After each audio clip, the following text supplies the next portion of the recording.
دنیا آسرا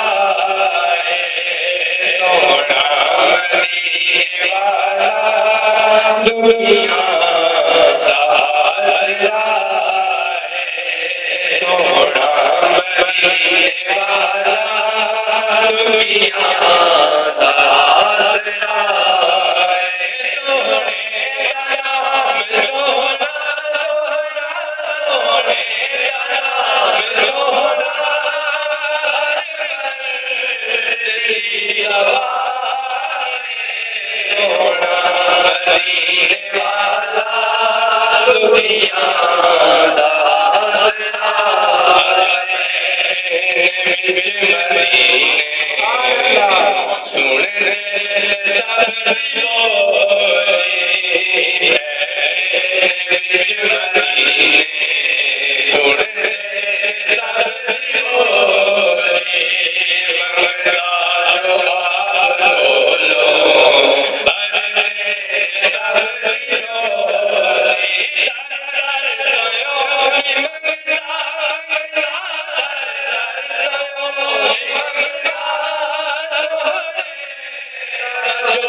نام کا اثر ہوتا ہے،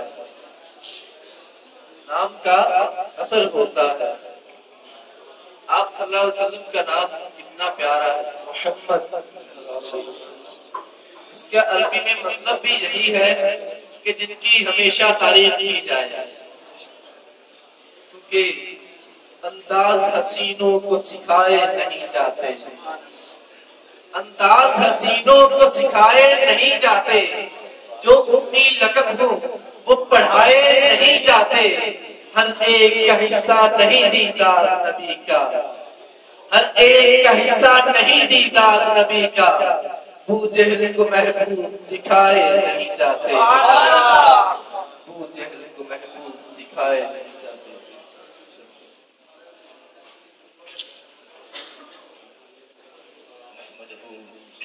نصلی ونسلم علی رسول الکریم، اما بعد، اعوذ باللہ من الشیطان الرجیم، بسم اللہ الرحمن الرحیم، الم یجدک یتیما فآویٰ، صدق اللہ مولانا العظیم وصدق رسولہ النبی الکریم الامین۔